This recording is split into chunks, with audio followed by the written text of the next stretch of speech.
నమస్తే, నేను సిరి జర్నలిస్ట్.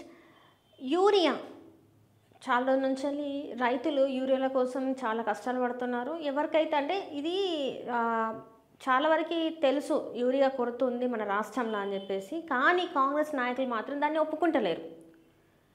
ఈరోజు మనం చూసుకున్నట్టయితే మెదక్ ఎంపీ రఘునందన్ రావు గారు కూడా చెప్పిండ్రు, ఏంటైతే కొరత ఉన్న మాట వాస్తవమే. ఎందుకంటే ఆపరేషన్ సింధూర్ ఎప్పుడైతే అయిందో అప్పటి నుంచి చైనా నుంచి రావాల్సిన అది యూరియా అది రావట్లేదు, అందుకోసమే ఈ కొరత అయితే ఏర్పడింది. దీనివల్ల జరగాల్సింది ఇప్పుడు నష్టం జరుగుతుంది అని చెప్పేసి చెప్తున్నారు. అయినా కూడా కొంతమంది నాయకులు అంటే ఆ కొంతమంది కూడా కాంగ్రెస్ నాయకులు ఎట్లా పడితే అట్లా మాట్లాడుతున్నారు. నిన్న కూడా చూసినాం, మనకి తుమ్మల నాగేశ్వరరావు గారు ఏమన్నారు, పొన్నం ప్రభాకర్ గారు ఏమన్నారు రైతుల్ని అని. అంటే ఇక్కడ చూసుకున్నట్టయితే చూడండి, పొద్దున మహబూబ్నగర్ జిల్లాలో చూసుకున్నట్టయితే తెల్లవారుజాము నుంచి కూడా పడిగాపులు కాస్తున్నారట యూరియా కోసం. అక్కడ చూస్తే పోలీసులు కూడా ఉన్నారు, చాలామంది రైతులు ఉన్నారు. సో వీళ్ళందరూ మరి ఎందుకు యూరియా కరెక్ట్గా ఉంటే వీళ్ళందరూ ఎందుకు ఇంత అవస్థపడతారు? అండ్ అట్లనే చూసుకున్నట్టయితే ఇక్కడ ఒక ఆర్టికల్ అయితే మనం చూడొచ్చు. చూడండి ఎంత పెద్ద ఆర్టికల్ అంటే మనం చూడొచ్చు. ఏంటంటే ఇక్కడ కాంగ్రెస్ నాయకులు యూరియా అందట్లేదు రైతులకని మాట్లాడకుండా దీన్ని బీఆర్ఎస్ మీదకి నెట్టుతున్నారు. అండ్ ఇంకొకటి, యూరియా కోసం వాళ్ళు రోడ్లలో ఎక్కి ధర్నాలు చేస్తుంటే వాళ్ళు అసలు నిజమైన రైతులు కాదని మాట్లాడుతున్నారు. ఎందుకు వాళ్ళు రోడ్లు ఎక్కుతారు, దేనికి ఎక్కుతారు? ఒకసారి ఇది చూద్దాము. ఇది యూరియా కొరతపై చర్యలు తీసుకోకుండా బీఆర్ఎస్పై పిచ్చి వ్యాఖ్యలు. బీఆర్ఎస్ నాయకులే చెప్పులు జమ చేసి క్యూ లైన్లో పెడుతున్నారన్న పొన్నం. యూరియా కోసం ధర్నా చేసే వాళ్ళని నిజమైన రైతులు కాదంటున్న తుమ్మల. యూరియా కొరత కేటీఆర్ సృష్టించాడని బీఆర్ఎస్ కుట్ర అంటున్న సీతక్క. కేంద్రం మీద కామెంట్ చేయకుండా కేటీఆర్ మీద మండిపడుతున్న ఆది శ్రీనివాస్. బీఆర్ఎస్ వల్ల యూరియా కరువు వచ్చిందంటూ ఎమ్మెల్యే మేడిపల్లి సత్యం. ఒకరిపై ఒకరు నెపం మోపి తప్పించుకుంటున్న పొత్తు పార్టీల కాంగ్రెస్ బీజేపీ. రాష్ట్ర వ్యాప్తంగా యూరియా కొరతతో రేవంత్ సర్కార్పై దుమ్మెత్తి పోస్తున్న రైతులు. రైట్, ఏముంది, క్యూ లైన్లో చెప్పులు పెట్టింది మరి కేసీఆర్ వచ్చి పెట్టిండా లేకపోతే కేటీఆర్ వచ్చి పెట్టిండా? నాకు అర్థం కాదు. వాళ్ళు వచ్చి చెప్పులు పెట్టి యూరియా కొరత అని చూపెట్టండి అని చెప్పేసి వాళ్ళు చెప్పిండా? వాళ్ళు చెప్పినా ఈ రైతులు ఎందుకు చేస్తారు? సరే, మీరు అంటున్నట్టే పేడ్ బ్యాచ్ అయితే వాళ్ళు తెల్లవారుజామున 2-3 లేచి వాళ్ళు వచ్చి ఎందుకు యూరియా పంచేది అక్కడ ఆఫీసుల ముందు నిలుచుంటారు? అది కొంచెమైనా లాజిక్గా మాట్లాడాలి కదా. ఎవరైనా తిట్టే ముందు పోనీ వాళ్ళు తప్పే చేసింది అనుకుందాం, వాళ్ళ తప్పుని కరెక్ట్గానే ప్రూవ్ చేయాలి కదా.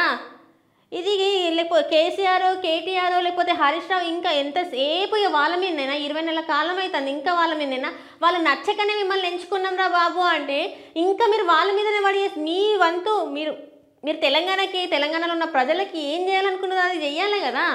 హామీలు ఇచ్చేటప్పుడు పొలోమని ఇచ్చిండ్రు. అరే మీరు ఇచ్చిన హామీలు మీరు చేయండి రా బాబు అంటే ఇప్పుడేమో మీరు నిజమైన విద్యార్థులు కాదంటారు, నిజమైన రైతులు కాదంటారు, రోడ్డుకి ధర్నాలు చేసే వాళ్ళని పెయిడ్ ఆర్టిస్టులు అంటారు. ఇక ఈ కొరతనంతా సృష్టించింది కేటీఆర్ అంటారు.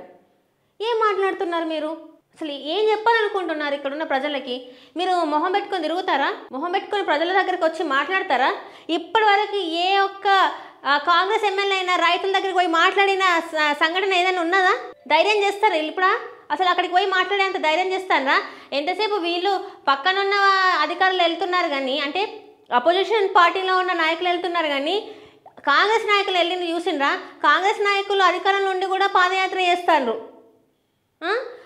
అధికారంలో ఉండి జూబ్లీ హిల్స్ సినీ కార్మికుల గురించి పట్టించుకున్నాడు కానీ రైతుల కోసం అర్థమైతలేదు రేవంత్ రెడ్డి సార్కి. సినీ కార్మికులు ధర్నా చేస్తున్నారని, సినిమా పనులు ఆగిపోయినాయని చెప్పేసి రేవంత్ రెడ్డి ఎందుకు వాళ్ళ మీద ప్రేమ చూపెడుతున్నారు?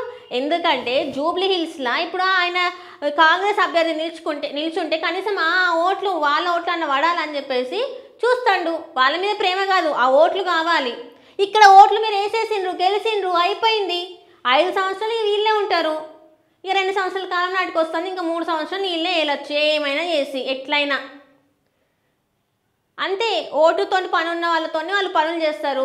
మీతో పని అయిపోయింది ఇంకా అంతే. మీకు ఏ అవసరం ఉన్నా, మీకు ఏ అక్కర వచ్చినా కూడా వాళ్ళు రారు ముందుకి. ఎట్లా పడితే అట్లా మాట్లాడతారా? నాకు అర్థం కాదు. రండి ఒకసారి బయటకు వచ్చి రైతుల మధ్యలోకి వచ్చి నిలుచొని మాట్లాడండి. నిజంగానే యూరియా కొరత ఉన్నదా లేదా, లేకపోతే మీ పాలనలో మంచిగా హ్యాపీ ఉన్నారా లేదా అని తెలుస్తుంది. అరే ఒక్కరు కాకపోతే ఒకరు ఇక గురుకుల పాఠశాల గురించి చెప్పాలంటే ఎంతమంది ఫుడ్ పాయిజన్ అవుతుంది, చచ్చిపోతున్నారు. దాని మీద కూడా స్పందించండి రేవంత్ రెడ్డి గారు మాత్రం.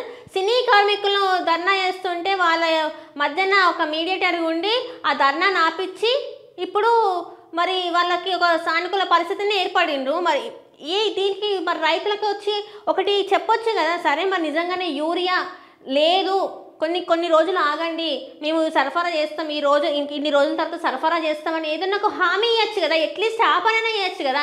ఎంతసేపు పక్కన నాయకుల మీద, పక్క పార్టీ వాళ్ళ మీద పడితే ఎట్లా? నమ్మకం కోల్పోయింది ఆల్రెడీ ప్రజలు మీ మీద. అట్లీస్ట్ ఈ పనులన్నా చేయండి కదా, ఇది కూడా చేయకపోతే ఎట్లా? రోజుకి మీ స్థాయిని మీరే దిగజార్చుకుంటారు. ఇక్కడ ఎవరో ఏదో చేయాల్సిన అవసరం లేదు. మీ మాటలు, మీ చేష్టలు, మీరు అనే మాటలే ప్రజల్లో వేటు పుట్టిస్తుంది మీ మీద. ఇంకా రేపు మీకు గౌరవం ఇచ్చి మాట్లాడితే ఆల్రెడీ మీకు గౌరవం అయితే దక్కుతలేదు, ఇంకా ముందు కూడా ఆ గౌరవం దక్కుతుందో లేదో కూడా నాకు అర్థం కావట్లే. ఇప్పటికైనా మీరు ఇచ్చినవి, నేను రోజు చెప్తున్నా, ప్రతిరోజు నేను మాట్లాడుతున్నా, మీరు చెప్పినవే అడుగుతున్నారు ప్రజలు. కొత్త వాళ్ళు ఏమి గొంతమ్మ కోరికలు కోరుకోవట్లే.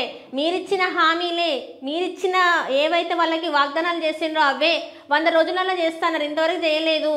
ఇప్పుడు ఈ యూరియా ఇంతమంది ప్రజలు బయటకు వచ్చి మాట్లాడుతున్నారు, రోడ్ ఎక్కుతున్నారు, దండాలు చేస్తున్నారు అంటే మీరు వాళ్ళందరినీ మీరు ఫేక్, పెయిడ్, అసలు రైతులే కాదని మాట్లాడుతున్నారు. ఇంకా దీని ఫలితం అయితే ముందు చాలా ఘోరంగా ఉంటుంది.